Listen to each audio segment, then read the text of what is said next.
সম্মানিত প্রিয় মুসলিম, আল্লাহ রাব্বুল আলামিন আমাদের খুতবা আগে আমাকে আমল করার তৌফিক দান করুন, আল্লাহুম্মা আমিন। এরপর আপনাদের আমল করার তৌফিক দান করুন। সম্মানিত মুসলিম, আপনারা জানেন যে আমাদের দেশের লক্ষ্মীপুর, নোয়াখালী, ফেনী, কুমিল্লা সহ অনেকগুলো জেলা বন্যার পানিতে তলিয়ে গেছে। খুতবা শেষ, বন্যার পানিতে তলিয়ে গেছে। আসলে কি বন্যা? আসলে বন্যা। এই বন্যা পানি দ্বারা তৈরি হয় না, এই বন্যা জল দ্বারা তৈরি হয়েছে। বাংলাদেশের যে পানি, যে জলোচ্ছ্বাস, যে জলের ধারা এখন দেখতে পাচ্ছেন, যার কারণে আমার অসহায় শিশু অবাক দৃষ্টিতে তাকিয়ে আছে।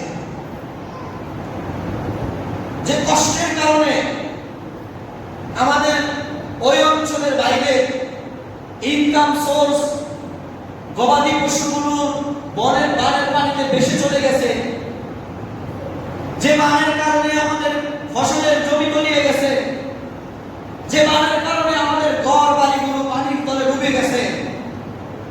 সেই বান বন্যার পানিতে হয় নাই, সেই বান ভারতের জলের কারণে হয়েছে। সম্মানিত উপস্থিতি,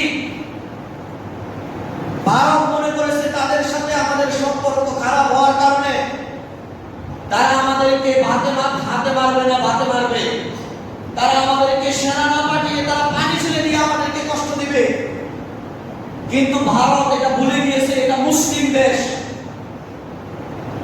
এদেশে হাজার কোটি মানুষ ইমানদার।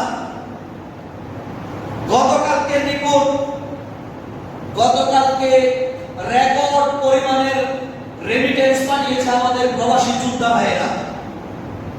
গতকাল একদিনে ঢাকা বিশ্ববিদ্যালয়ের টিএসসিতে প্রায় 14 লক্ষ টাকা কালেকশন করা হয়েছে।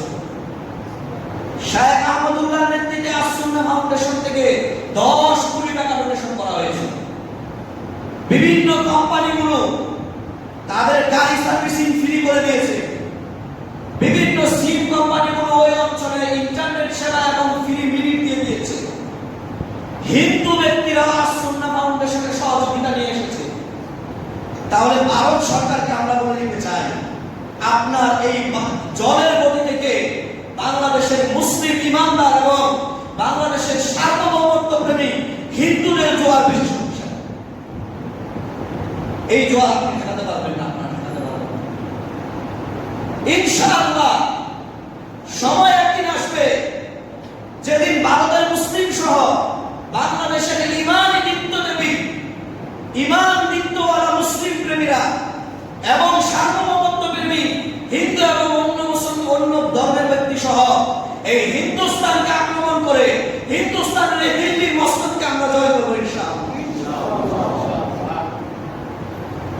যেমনি ভাবে বিগত 800 বছর মুসলিম শাসকদের নেতৃত্বে ভারতীয় উপমহাদেশকে স্বাধীন শাসন করা হয়েছে বিনা জুলমে, ইনসাফ এবং ন্যায়ের মাধ্যমে, ঠিক একইভাবে একদিন এই হিন্দুস্তান মুসলিমদের পতাকা তলে আসবে। তারা হলো জালেম এবং মুশরিক, আর আমরা হলো ন্যায়পরায়ণ এবং ইনসাফকারী। মুসলিম শাসক যদি ভারতীয় উপমহাদেশে জুলুম করত, তাহলে আজকে ভারতের লোক মুসলিম হিন্দু পাওয়া তো দূরের কথা, ভারতীয় উপমহাদেশে হিন্দুদের একটা টিকাও খুঁজে পাওয়া যেত না। কিন্তু মুসলিম শাসকরা সেই সুলতান আওরঙ্গজেব থেকে শুরু করে সুলতান আপনার শাহজাহান বলেন, আপনার বাবর বলেন, হুমায়ুন বলেন, বাদশাহ আকবর বলেন, তাদের গুনাহ থাকতে পারে, কিন্তু তারা ইসলামকে প্রাধান্য দিয়ে এমন ন্যায় ইনসাফের বিচার করেছিল।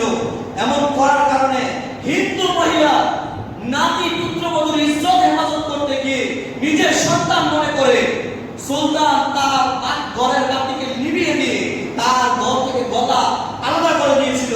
এরপরে লাইট জ্বালিয়ে দেখে তার নিজের সন্তান নয়, অন্য আরেক মুসলিম যুবক। মুসলিম হওয়া সত্ত্বেও হিন্দু মনের ইজ্জত নষ্ট করতে গিয়েছিল, কিন্তু মুসলিম শাসক এটা পরোয়া করে নাই যে সে মুসলিম না হিন্দু।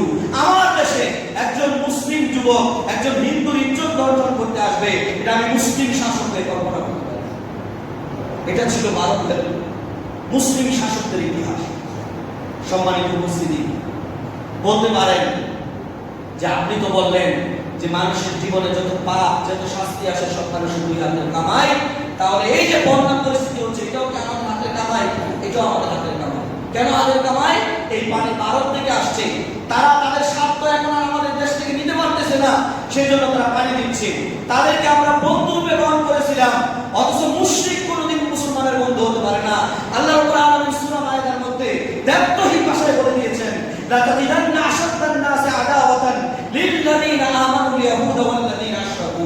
হে নবী, আপনি দুনিয়ার মানুষদের মধ্য থেকে সব থেকে চিরশত্রু হিসেবে মুসলিম মুমিনদের জন্য যাদেরকে পাবেন তারা হলো ইহুদি আর তারা হলো মুশরিক।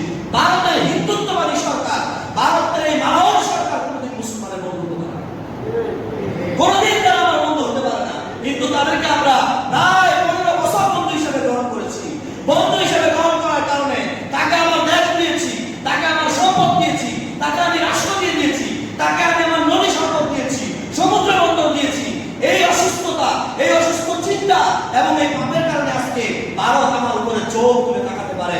কিন্তু বিগত কোন সময়ে ভারতের সেনাবাহিনী সহ ভারত কোনোদিন মুসলমান দেশের উপরে তাকাতে পারেনি।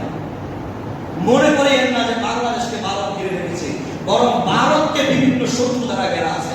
যেমনি একদিকে আছে পাকিস্তান মুসলিম দেশ, একদিকে আছে বাংলাদেশ মুসলিম দেশ, আরেকদিকে আছে মালদ্বীপ, আরেকদিকে আছে চীন, আর পাশে আছে আফগান। যদি সমস্ত দেশ একসাথে আসে ভারতের মসনদ খণ্ড বিখণ্ড হয়ে যাবে। ভয়ের কোনো কারণ নাই, ভয়ের কোনো কারণ নাই। আমরা এই হিন্দুস্তানের মুশরিক, নাগাস, এই সমস্ত অপবিত্র ব্যক্তিদেরকে কোনোদিন ভয় করি না।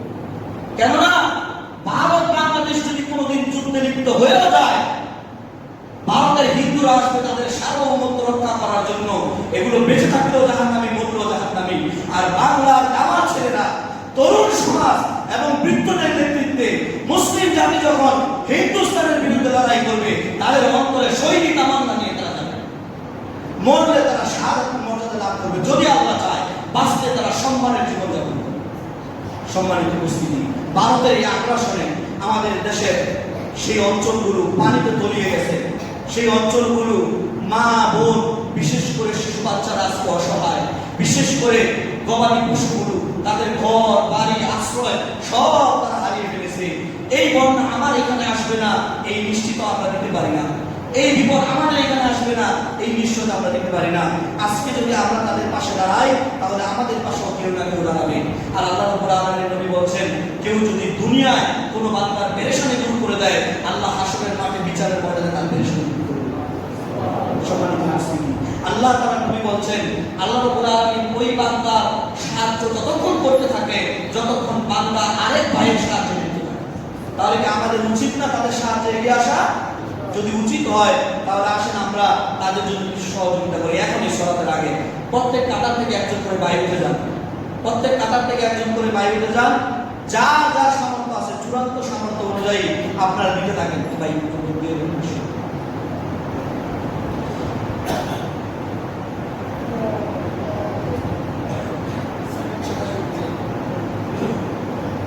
আচ্ছা, আমাদের মাসুকি মাদ্রাসা ছাত্র ভাইরা কিছু উদ্যোগ নিয়েছেন, তারা কি আছে এখানে?